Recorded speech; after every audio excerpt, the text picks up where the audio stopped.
Hello everyone, and welcome to the top of the tier list, 3.9. Today we're going to talk about the best of the best in Jurassic World Alive, with a focus on the arena. With so many changes to the meta since the last time we made a list, we figured now was a good time to update it. Also, there's currently a slight pause in any change to the meta with the misses of Glyptosaurus and Indocheikion. These two are not making any impact to the top. We know more creatures will come, but it will take time to see what changes to the meta develop from them. So let's get to it. Here they are, the tyrants of Jurassic World Alive. We start with the high tyrant tier, the absolute best dinosaurs in Jurassic World Alive. These creatures are must-haves and will eventually be on every top team. First up is Apex hybrid flock Alankydactylus. It's now taken over and is pretty much sitting atop the tier list. Alankydactylus has a lot of versatility. It was powerful upon inception, but now that Ludia has made Dragon's Breath a rally heal, it has become one of the best creatures in the game. It is able to beat Compsovenator, Rajadorixis, Magnaraptor, Sah Panthera, and even Cerastegotops in some scenarios. Gryganyth is next on the high tyrant list. It was here on the prior top of the tier list and still remains. It is the one hard counter to Alankydactylus now, even being able to swap in and beat it. This alone keeps Gryganyth in the number 2 spot of our tier list. Apex flock Compsovenator. After the most recent creatures added, specifically Alankydactylus and Cerastegotops, Compsovenator is no longer competing for that top spot. Compsovenator is still a great creature and can definitely wreck a match, but it has 2 counters that can swap in and beat it. Cerastegotops is our next high tyrant. It is one of the most versatile creatures currently, next to Alankydactylus. It can win the head-to-heads and is an amazing swap-in that can certainly bail you out against many other creatures of the tyrant tiers. It's also almost impossible to swap on Cerastegotops and win, similar to what Sah Panthera had before this creature was introduced. Our last but certainly not least high tyrant is Apex Rajadorixis. Even though Alankydactylus can often beat Rajadorixis and be back to close to full health, Rajadorixis still does well against most mid-tyrants and can beat 4 of the 5 high tyrants, including itself. Now let's take a look at the mid-tyrant tier. These are the next best dinosaurs. These creatures will fill the remaining spots in some variations to make up a top team of 8. We start with Apex Megalocevia. The recent changes to Megalocevia have turned it from a pretender to a contender. It no longer needs to fear the auto-swap to Gryganyth, which was its biggest downfall. Megalocevia is also able to beat more than half of the meta now. This has certainly improved its usage and quite honestly contributed to pushing 2 Apexes out of the high tyrant tier. Draco Lux is our next mid-tyrant. Draco Lux is still Draco Lux, the RNG gambler, although with the recent additions of Rajadorixis and now Alankydactylus, this RNG has dropped significantly. This Apex still has probably the best swap-in the game and the best turn 1, which is why it will remain on our top 8 for now. We don't see Draco Lux dropping from teams with the flock problem we have now, but who knows what the future will bring. Now we have our first creature that has dropped down from high tyrant tier, Apex Magnaraptor. Both Sah Panthera and Magnaraptor have significantly fallen with the introduction of these newer Apex.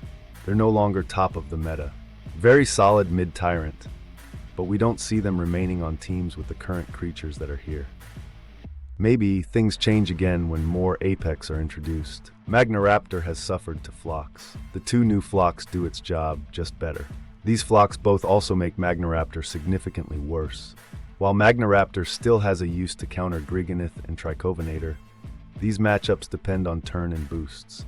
Overall, Magnaraptor just has too many counters in the current meta, losing to Cerastegotops, Compsovenator, Alankydactylus, Rajadorixis, and Megalocevia. Apex Sah Panthera has also fallen down to mid-tyrant tier. It was once one of the most dominant Apex and an easy shoe-in for high tyrant in the arena.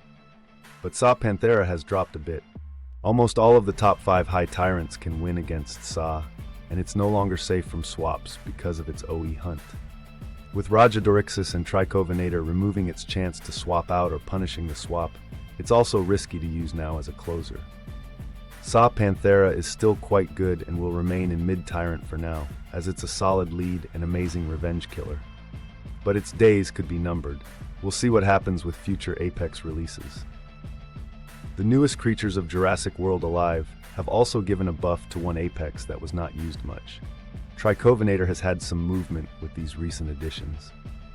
Being able to counter Compsovenator, Rajadorixis, Alankydactylus, Megalocevia, and also Cerastegotops when it can avoid the stun. Trykovenator's stock is definitely on the rise. Our final tier at the top of the tier list is Low Tyrant. Low Tyrant creatures will stay on teams because of investment. They're still useful and can win against other Tyrants, but there are better options. Our first Low Tyrant is Apex Plateorex. Even though Plateorex does quite well against many creatures in mid-Tyrant, it rarely gets the chance to even face them head-to-head. Next we have Apex Skoonametrodon. Skoonamet just keeps hanging in there. It gets slightly better recently with the two flocks dominating High Tyrant, but the lack of an OE and a predictable move set leaves this creature hanging out in Low Tyrant. Concatoloch now sits in the Low Tyrant tier as well after its recent nerf. It's fallen off quite a bit, and truth be told, in the current meta, it's unique. Concatosaurus does better against a few of the top Tyrants. Apex Concatoloch still is quite useful, just nowhere near as dominant as before. Which is fine, this creature had its time in the sun and was the one gatekeeper to a meta shift. Next, we have our first unique rarity creature on the top of the tier list. Protonodon is probably the closest of the Low Tyrants to being in mid-Tyrant. We were torn on this one, and honestly, it could be mid-Tyrant. Protonodon's biggest issue is distraction, and sometimes the opponent can use its OE as an advantage to beat it. Unique Skorpiostegotops is our next Low Tyrant. Skorpiostegotops is pretty strong, just very outclassed by its Apex. Cerastegotops basically fills the same role, but better. For those players that only care about tournaments, this is a strong alternative to working on its Apex.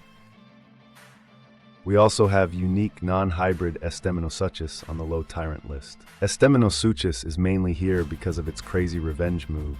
It also punishes the usual swappers that will try to bail out the opponent who doesn't want to lose that creature. This unique can also hang around in battle if it needs to.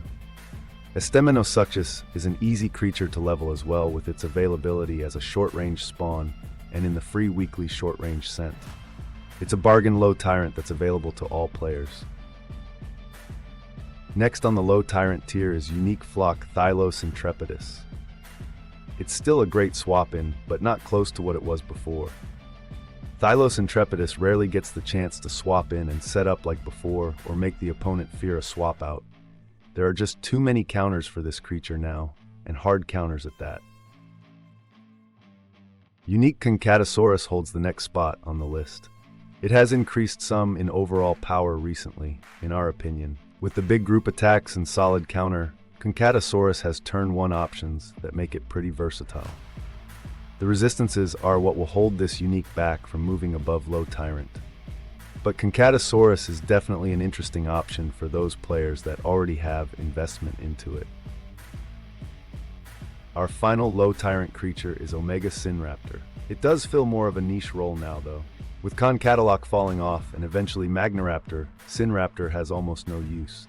Phlox and Megalocevia put the final nail in its chances at remaining in the arena in a significant role. Sinraptor does still have a few uses as a closer or cleanup, but so many play this role better. And here are the notable mentions. These Jurassic World Alive creatures fit niche roles in the meta and certainly have times when they shine. But overall, they only do well occasionally. The notable mentions are unique non-hybrid Nomingia, unique hybrid Ovalenkin, unique hybrid Gigantospinoceratops, unique hybrid Trichosaurus Omega Uteranus, unique hybrid Gripolith, unique hybrid Pantherator, and Omega Stegosaurus ungulatus. There you have it, the top of the tier list for Jurassic World Alive as of update 3.9. We hope you enjoyed it and it helps you. We plan on updating the top of the tier list in the future once there's enough change to the current one. Overall, this list is just a guide. It by no means should make you feel a need to change your current creatures. What works for you is what you should continue with. Just because a creature falls now doesn't mean it can't climb back up again later. With a steady influx of Apex coming to the game, we're sure we will constantly see change coming to the meta, with creatures coming on and off of teams, or climbing and falling off this list. Don't chase the meta unless you want to. You will get overwhelmed quickly. Just work towards what is easily available or what you like or want. We're also working on a video to work on team building and a guide to help you decide which creatures fit your team.